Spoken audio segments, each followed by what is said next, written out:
Welcome to the last video, configuring the Pidgin client.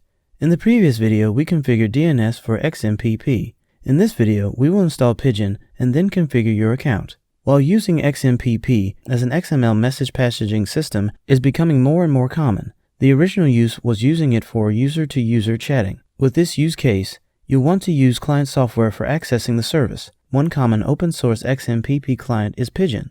Pidgin was initially created as the GTK plus AIM client, or GAIM, or GAME. Over time, GAME gained the ability to implement additional protocols via a plugin architecture. In 2007, GAME was renamed Pidgin in response to the legal pressures from America Online, who owned a trademark on the name AIM.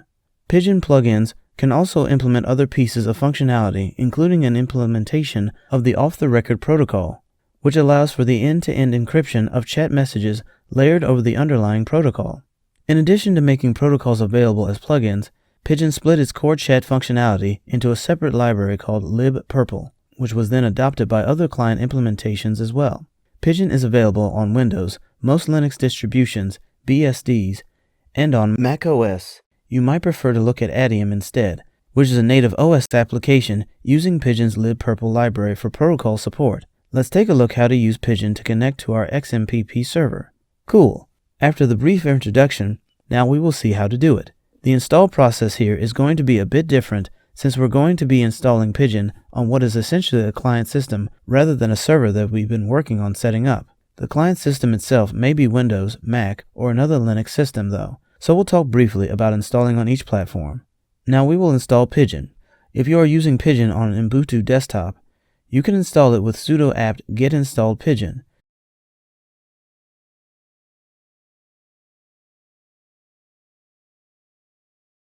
For Windows systems, you'll want to download and run the Windows installer from www.pidgin.im. For Mac OS X, it may be installed via source or through the Mac ports or homebrew projects. Now we will configure our account. Upon first launch, Pidgin will prompt you to add an account. After a selected ad, you'll see a screen that allows you to select the protocol and various configuration options. Setting the username and domain should be enough in our case. Pidgin will use the SRV records that we previously configured to locate and connect to your XMPP server instance. If the XMPP SRV records were not in place, then Pidgin would attempt to connect the A record, for example, .org, which may or may not be the right system. If example.org is not the correct system to connect to, then you can override the server to connect to by setting the Connect server under the Advanced tab. Once connected, you will be able to chat with any other user on the system or use various built-in server functionalities, such as the multi-user chat rooms. Additionally, if you previously configured XMPP S2S connections, you can exchange messages with users on other public XMPP servers. Now, after setting up configuration, we will see how it works. Once the account is configured, Pidgin will attempt to determine how to connect to the specified domain. It will start by attempting to look up the SRV record for XMPP client._tcp.example.org. If that DNS record does not exist, it will attempt to find the A record for example.org and direct connect to the returned address.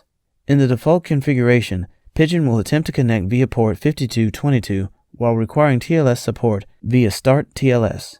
If you did not configure your server with TLS certificates, you'll need to change the settings for Connect Security and potentially check Allow Plain Text Auth over unencrypted streams if you are not using a form of challenge response authentication. Assuming TLS support is in use, the certificate provided by the server will be validated to confirm that it is properly signed by a trusted authority and that the common name of the certificate is valid for its usage.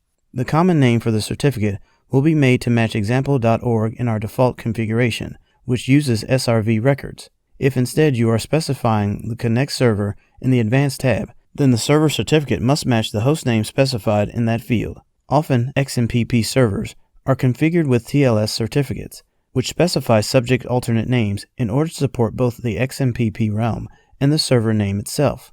Once the connection is established, the client and server will negotiate an authentication protocol that they have in common.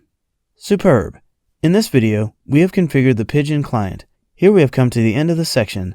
In this section, we install eJabber, then configure DNS for XMPP, and finally configure the Pidgin client. Interesting, isn't it? In the next section, we will see monitoring your network. See you there.